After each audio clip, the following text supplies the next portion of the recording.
ಅರಣ್ಯ ಭೂಮಿ ಸಾಗುವಳಿ ಮಾಡಿ ಕ್ಷೇತ್ರಕ್ಕೆ ಸಂಬಂಧಿಸಿದ ಅರ್ಜಿಯಲ್ಲಿ ಆತಂಕ ಮಾಡಬಾರದೆಂಬ ಅರಣ್ಯ ಹಕ್ಕು ಕಾನೂನಿನಲ್ಲಿ ಅಂಶ ಓಕೆ. ಆದರೆ ಅರ್ಜಿ ಸಂಬಂಧಿಸಿದ ಕ್ಷೇತ್ರದಲ್ಲಿ ಅರಣ್ಯ ಸಿಬ್ಬಂದಿಗಳಿಂದ ಗುಂಡಿ ಯಾಕೆ ಎಂದು ಅರಣ್ಯ ಭೂಮಿ ಹಕ್ಕು ಹೋರಾಟಗಾರರ ವೇದಿಕೆ ಅಧ್ಯಕ್ಷ ರವೀಂದ್ರ ನಾಯ್ಕ್ ಅರಣ್ಯಾಧಿಕಾರಿಗಳನ್ನ ಪ್ರಶ್ನಿಸಿದ್ದಾರೆ. ಅರಣ್ಯ ಭೂಮಿಯ ಸಾಗುವಳಿ ಮಾಡಿ ಕ್ಷೇತ್ರಕ್ಕೆ ಸಂಬಂಧಿಸಿದ ಅರ್ಜಿಯಲ್ಲಿ ಆತಂಕ ಮಾಡಬಾರದೆಂಬ ಅರಣ್ಯ ಹಕ್ಕು ಕಾಯ್ದೆಯಲ್ಲಿನ ಅಂಶ ಓಕೆ. ಆದರೆ ಅರ್ಜಿ ಸಂಬಂಧಿಸಿದ ಕ್ಷೇತ್ರದಲ್ಲಿ ಅರಣ್ಯ ಸಿಬ್ಬಂದಿಗಳಿಂದ ಗುಂಡಿ ಯಾಕೆ ಎಂದು ಅರಣ್ಯ ಭೂಮಿ ಹಕ್ಕು ಹೋರಾಟಗಾರರ ವೇದಿಕೆಯ ಅಧ್ಯಕ್ಷ ರವೀಂದ್ರ ನಾಯ್ಕ್ ಅರಣ್ಯಾಧಿಕಾರಿಗಳಿಗೆ ಪ್ರಶ್ನಿಸಿದ್ದಾರೆ.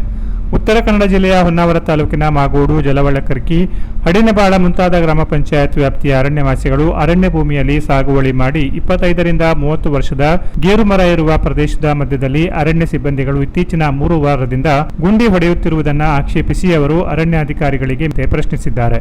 ಮಳೆಗಾಲ ಪೂರ್ವ ಗಿಡ ನೆಡುವ ಮತ್ತು ನಡುತೋಪುಗಳ ಅರಣ್ಯಾಧಿಕಾರಿ ನೀಡಿರುವ ಇತ್ತೀಚಿನ ಕಾಮಗಾರಿಯ ಆದೇಶ ಮತ್ತು ದಾಖಲೆ ಸಾರ್ವತ್ರಿಕವಾಗಿ ಪ್ರಕಟಿಸಲು ಈಗಾಗಲೇ ಹಿರಿಯ ಅರಣ್ಯಾಧಿಕಾರಿಗಳಿಂದ ಮಾಹಿತಿ ಕೇಳಲಾಗಿದೆ ಎಂದು ಅವರು ತಿಳಿಸಿದ್ದಾರೆ.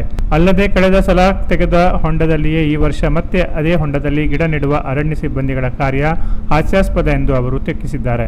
ಅರಣ್ಯ ಹಕ್ಕು ಕಾಯ್ದೆಯಲ್ಲಿ ಅರ್ಜಿ ಸಲ್ಲಿಸಿ ಅರ್ಜಿ ಮಂಜೂರಿ ಪ್ರಕ್ರಿಯೆ ಅಂತಿಮವಾಗುವವರೆಗೂ ಅರಣ್ಯವಾಸಿಗಳ ಸಾಗುವಳಿಗೆ ಆತಂಕ ಮತ್ತು ಒಕ್ಕಲೆಬ್ಬಿಸುವ ಪ್ರಕ್ರಿಯೆ ಕಾನೂನು ಉಲ್ಲಂಘನೆ ಆಗುವುದು. ಸುಪ್ರೀಂ ಕೋರ್ಟ್, ಕೇಂದ್ರ ಮತ್ತು ರಾಜ್ಯ ಸರ್ಕಾರ ಈ ನಿಲುವನ್ನು ಸಾಕಷ್ಟು ಸಾರಿ ಸ್ಪಷ್ಟಪಡಿಸಿದೆ ಎಂದು ಅಧ್ಯಕ್ಷ ರವೀಂದ್ರ ನಾಯ್ಕ್ ಅವರು ಹೇಳಿದ್ದಾರೆ.